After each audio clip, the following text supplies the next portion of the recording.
sobrang nakita kapapulutin ako ng story ako and congrats po doon. My question po is for Sir Jaigo.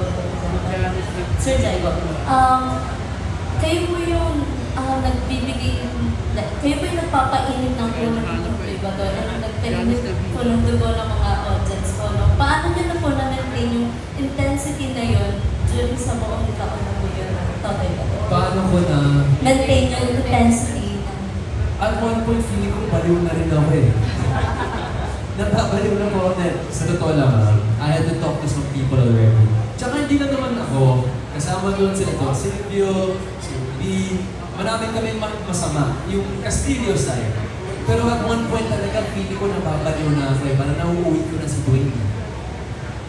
Actually, yung mga taong malapit sa akin, alam talaga nila na parang, Jex, parang chill ka na, parang relax ka na. So, paano ko na-maintain? May mga ibang taping day, hindi na kami nagpapansinan nito. Girl ka na, teka lang, Kicks, hindi tayo magkaibigan. Magkaaway tayo. After ng date, tsaka na tayo mag-usap ulit. Naalala ko isang beses, usually nag-hi sa akin si Diego. Tapos may isang taping day, dumating ako. Tapos hindi siya nag-hi sa akin, dinaanan niya lang ako. Kaya pinabayaan ko muna like half a day. Tapos nung lunch break, same. Hindi niya ako pinapansin. Sabi ko, may problema ba tayo? Tapos yung pala, yung character lang siya. Minimedyo na yan. Medyo doctor na pala si Diego ngayon. So ganun ka-intense at ganun yung level ng commitment niya. Kaya, yeah, I'm proud of him. Ganun po pala siya internalize ng character niya. Pero follow-up question po, outside naman po sa characters niyo, paano po na-strengthen yung friendship niyo as actors po outside? Kami ni Diego? Yes. Magkaibigan yung mami namin. Paano po na-strengthen yun with Dr. Ibato? Mas naging close po ba? Siyempre, lagi kami magkasama ngayon. Oo naman. Ever since naman, si Kiko yung kaibigan ko na kahit isang dekada kami hindi nakita. The second na nakita ulit kami, ganun pa rin. It's like nothing ever changed. And hanggang ngayon, ganun pa rin naman. 1 year at tumakbo na magkaaway kami. So sana naman after na ito, magsama naman tayo na medyo masaya bonding. Di ba?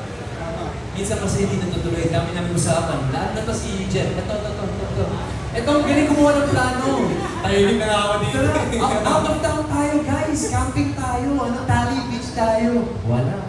Kwento mo sa pagong. Walang basic road. Pero yun, after this naman, I feel like we've all become family. Especially yung Mango. Love na love ko si Miss Yuma. I love her.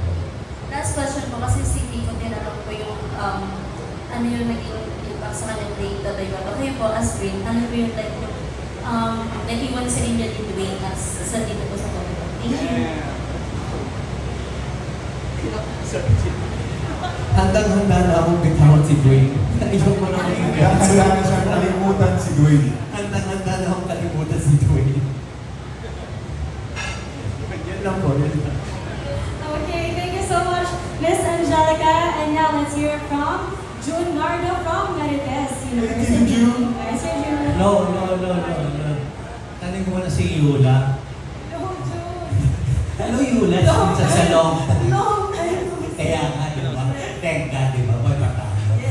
Anyway, Yula, during this with Kiko for almost a year, di ba? How do you assess Kiko as an actor na meron ba? Kinaya ka ba niya rito? Oo. Serious actor siya. Mahilig from what I learned, no? Mahilig siyang manood ng mga palabas. Okay. And I guess, kakakapanood niya, in-invite niya, or naghahanap siya ng mga pwede niyang mag-ayas somehow kapag dumating yung chance na kailangan niyang gawin. I'm sure of it na siya ay gusto niyang tumagal dito sa profession na ito. Seryoso siya and he tries very well na ilagay yung sarili niya sa kanyang character. Ang assessment ko sa kanya, he's going places talaga. Tatagal siya. Yes, tatagal siya. Kumusta ka na Yula? Mabuti naman ako. How are you? Personal.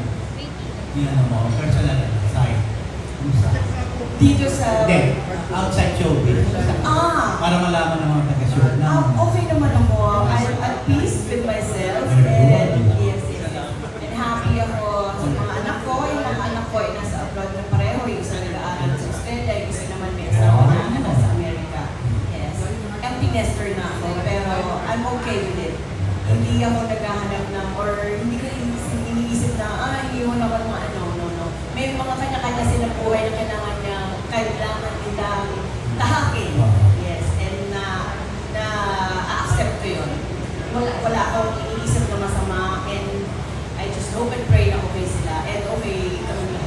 Nice to hear that. Thank you. Yula, congratulations. Si Tiziano muna, long lost friend. Yeah, di ba? Galing-galing mo na mag-action. Galing-galing mo na tumakbo talaga. Ano yung Bilang baguhang artista. di ba? How do you feel, Jano, you've been part of this Totoy Bato na dami ng artista pinagdaanan dyan. Ano yung si Robin, tsaka si FPJ, and kumusta si Kiko, working with Kiko, first time mo ba?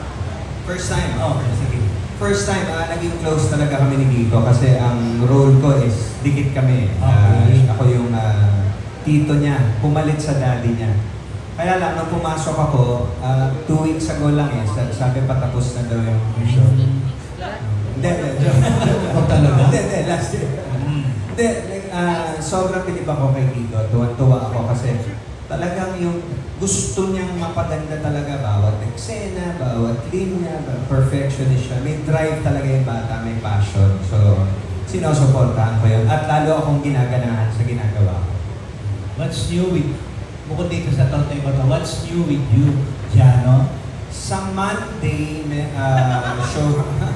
Bilis na? Hindi nga, di ba, alam na magaling ka kumanta, di ba? Yes. Sa Monday, papalabas yung ginawa kong micro-series, vertical, sa Viva Movie Box. Paul ba yun? Which artista at director din ako doon. Viva Max yun? Hindi, movie box. Yung vertical. Tapos sa May 1, lalabas yung bago kong awitin from GMA May music, Records. di ba? Ganda ng kanta mo isa, di ba? Sa GMA, Yes, yung yes. maganda yung nirinig ko yun. Yan po. Yun lang yun. Okay. Dagdag ko lang, dream role ko to kasi dito, dream role ko maging bad eh. Kasi syempre, alam niyo naman, Alam na, comedy ako, comedy. So, bihira ang nagbibigay sa akin ng pagkakataon na mag-portray ng serious at lalo na medyo bad pa. So, enjoy na enjoy ako. And thankful. Thank you. Si ano naman si Brains of Action Series sa TV5. Gusto mo na? Tama yun, tama. Di ba? Eh kasi after lumod ka sa lupa, now comes Totoy Bato, na halos inabot talaga almost a year, di ba? Pareho, di ba? Na-addict na yung mga tao sa'yo. Parang bawat kasi paglabas mo sa screen, marami nakikita sa'yo. Ano palagay mo? Ano din bakit na-hook yung mga tao sa'yo? Especially sa Totoy Bato. And of course, yung lumod ka sa lupa. Dahil ba sa kagwapuhan mo? Dahil sa galing mo? O what? Siguro, Tito Jun, yung pagmamahal natin sa craft natin. Yung pagmamahal sa pagiging artista. Yung pagmamahal sa pag-aarte itself. Yung pagmamahal sa pagbigay ng magandang produkto sa tao. Magandang content, magandang klaseng serye. Yung makapag-damdamin. Tama ba, Direk? Makapag-damdamin. Makapag-damdamin. Hindi zero ka kasi. Yung mga ganung klaseng Yun. serye na pwede mong tapat sa quality ng mga ginagawa ni The King at ng lolo ko dati. Yung inspirasyon ko sa Totoy Bato was Paquito Diaz, which is my grandfather. Kasi kasama po siya sa original. So yung sa akin lang po,